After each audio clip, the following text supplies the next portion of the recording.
Jul. De vigtigste ord. Hvis du virkelig vil forstå julen i Danmark, er det ikke nok at oversætte ordene. Du skal høre med, hvordan de føles, hvordan de bruges i hverdagen og hvilken stemning de bærer. I denne video lærer du de vigtigste ord om jul i Danmark, men på en anden måde. Jeg forklarer hvert ord med meget enkle sætninger og fortæller dig en lille historie fra det virkelige liv. Så kan du langsomt tage ordene ind og forestille dig, hvordan julen i Danmark virkelig er. Du hører dansk, der er roligt, klart og kommer fra hverdagen. Denne video hjælper dig ikke bare med at lære dansk, men med at opleve det indeni. Jul. Det første ord er jul. Jul er en vigtig fest i Danmark. Den er i december, når det bliver tidligt mørkt og koldt udenfor. Mange mennesker har fri eller mindre arbejde i julen. Jul betyder for mange tid med familien og tid til sig selv. Det er en rolig tid. Folk taler langsommere og bliver oftere hjemme. I min lille historie kommer jeg hjem på en vinterdag. Det er allerede aften, selvom det ikke er sent. Udenfor er det koldt og stille. Jeg lukker døren bag mig, og larmen bliver udenfor. Inde i lejligheden er det varmt og roligt. Jeg tager jakken af og sætter mig i stuen. Min familie er her, og vi sidder sammen. Ingen kigger på mobilen. Vi taler stille og drikker noget varmt. Der er intet program og ingen stress. Jeg mærker, at det er juledag. Dagen føles anderledes.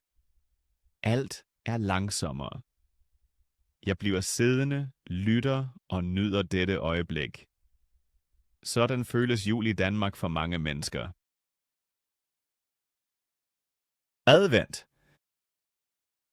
Det næste ord er advent. Advent er tiden før jul.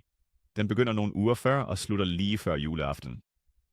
I Danmark er advent en helt særlig tid. Mange mennesker forbereder sig langsomt på julen. Advent er ikke en hektisk tid, men en rolig tid. Dagene er korte, og det bliver tidligt mørkt. Mange gør det hyggeligt derhjemme. I min lille historie, så står jeg op om morgenen, og udenfor er det stadig mørkt. Jeg går ud af døren, og luften er kold. I vinduerne ser jeg lys og stearinlys. Over gaderne hænger stjerner og små lamper. Folk går langsommere end normalt. Ingen løber. Jeg hører stille samtaler og skridt. På vej til arbejde tænker jeg ikke på stress, men på aftenen. Jeg ved, at når jeg kommer hjem, er der varmt og roligt. Jeg mærker, at det er advent. Denne tid føles som en langsom venten. Man venter ikke utålmodigt, men roligt. Sådan oplever mange mennesker i Danmark advent.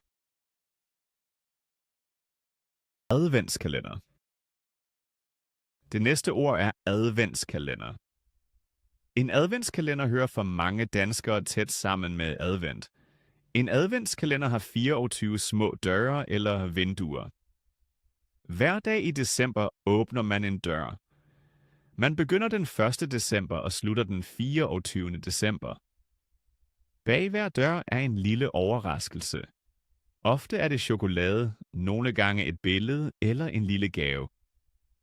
Adventskalenderen hjælper folk med at tælle dagene til jul. Den gør ventetiden langsommere og smukkere. I min lille historie står jeg om morgenen i køkkenet. Det er stadig tidligt, og udenfor er det mørkt. Lejligheden er stille. Jeg går langsomt hen til adventskalenderen, som hænger på væggen. Jeg finder det rigtige tal og åbner forsigtigt den lille dør. Bagved er et lille stykke chokolade. Jeg tager det ud og smiler. Jeg spiser chokoladen langsomt og drikker en slurk kaffe. Et øjeblik tænker jeg ikke på arbejde eller aftaler. Jeg tænker kun på dette lille øjeblik. Hver morgen gentager jeg det. Hver morgen åbner jeg en dør. Så går adventen dag for dag. Adventskalenderen gør tiden til jul rolig og overskuelig. Mange mennesker i Danmark forbinder adventskalenderen med netop denne følelse af ro og forventning. Juleaften. Det næste ord er juleaften. Juleaften er aftenen før første juledag. Den falder altid den 24. december. For mange danskere er juleaften det vigtigste øjeblik i hele julen. Denne aften samles familier og bliver hjemme. Mange butikker er lukkede, og gaderne er tomme. Juleaften føles anderledes end normale aftener. I min lille historie er det sen eftermiddag. Udenfor bliver det langsomt mørkt, og himlen er grå. Jeg er hjemme, og alt er klart. I køkkenet dufter det af mad. I stuen brænder varmt lys. Jeg sætter mig og venter. Tiden går langsomt. Ingen har travlt. Vi taler stille og lytter. På et tidspunkt bliver det helt stille. Man hører kun små lyde i huset. Jeg ved, nu er det juleaften. Denne aften føles rolig og særlig. Mange danskere forbinder juleaften med netop denne stemning af ro, nærhed og fællesventen. Juletræ. Det næste ord er juletræ. Juletræet er et meget vigtigt symbol for jul i Danmark. Et juletræ er et grønt træ, oftest en gran. Det står i juletiden i stuen eller i et andet stort rum. Mange mennesker køber juletræet få dage før jul. Juletræet bliver pyntet. Man hænger lys på træet, man hænger kugler på træet, og ofte også små figurer eller stjerner. Juletræet står ikke bare i rummet. Det ændrer stemningen i hele huset. Når juletræet er der, føles hjemmet anderledes. I min lille historie bærer jeg juletræet hjem. Udenfor er det koldt, og mine hænder er røde af at bære. Jeg stiller juletræet i stuen og træder et skridt tilbage. Rummet ser pludselig fyldigere ud. Senere om aftenen pynter vi juletræet sammen. Vi hænger langsomt lysene op. Så kommer kuglerne. Hver kugle har en historie. Vi taler om det og mindes. Når alt er færdigt, slukker vi lyset i rummet, og kun juletræet lyser. Lyset er blødt og roligt. Jeg sætter mig i sofaen og kigger længe på juletræet. Ingen siger noget. Juletræet står bare der og gør rummet stille. For mange danskere begynder julen først rigtigt, når juletræet står i stuen og lyser. Gaver. Det næste ord er gaver. Gaver er ting, man giver andre for at vise glæde. I Danmark spiller gaver i julen en stor rolle, men de er ikke det vigtigste. Gaver skal vise, at du tænker på nogen. Mange køber gaver allerede uger før jul. Andre laver gaverne selv. Gaverne ligger ofte under juletræet og bliver der til udpakningen. Alle ser gaverne, men ingen åbner dem med det samme. I min lille historie sidder jeg i stuen og ser gaverne under træet. De er pakket ind i papir og har bånd. Jeg ved, hvem hver gave er til, men jeg siger ingenting. Jeg takker en gave i hånden og mærker papiret. Jeg lægger den tilbage og sætter mig igen.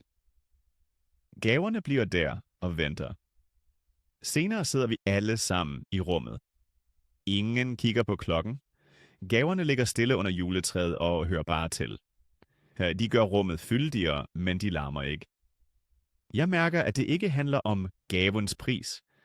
Det handler om øjeblikket, om ventetiden og om at være sammen.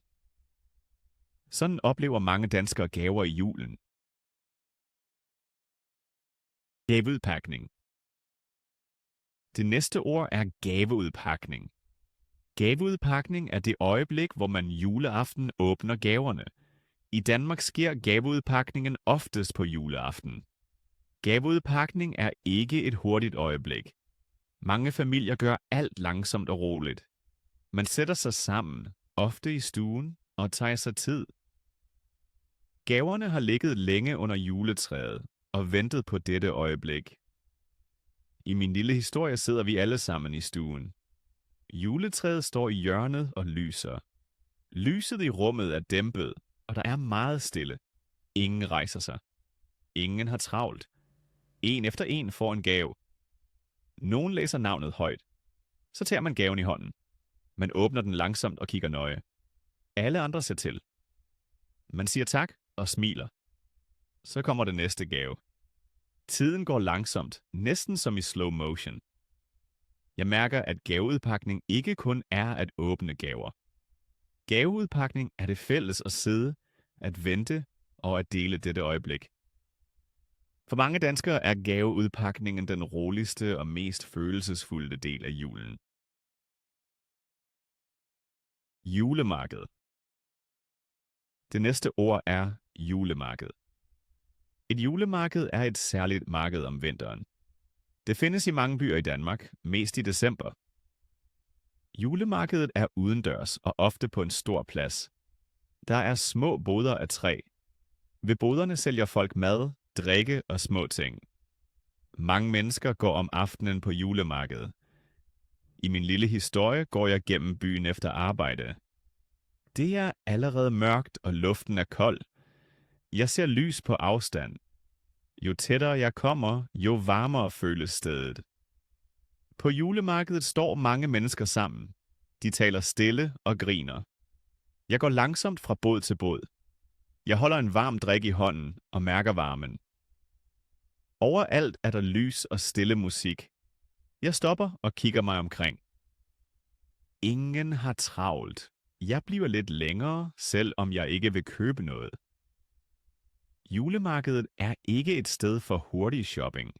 Det er et sted for at vente og for at være sammen. For mange danskere hører julemarkedet tæt til juletiden og følelsen af vinter og ro. Gløgg. Det næste ord er gløgg. Gløgg er en varm drik, som mange danskere drikker om vinteren. Gløgg laves af vin, der varmes op, og af krydderier som kanel og nelliker. Ofte smager gløgg sødt og krydret. Man drikker ikke gløgg hjemme til hverdag, men mest udenfor om vinteren. Gløgg er især kendt på julemarkedet. I min lille historie går jeg gennem byen en kold aften. Mine hænder er kolde, og jeg trækker halstørklædet tættere. Jeg stopper ved en bod, hvor der sælges gløgg.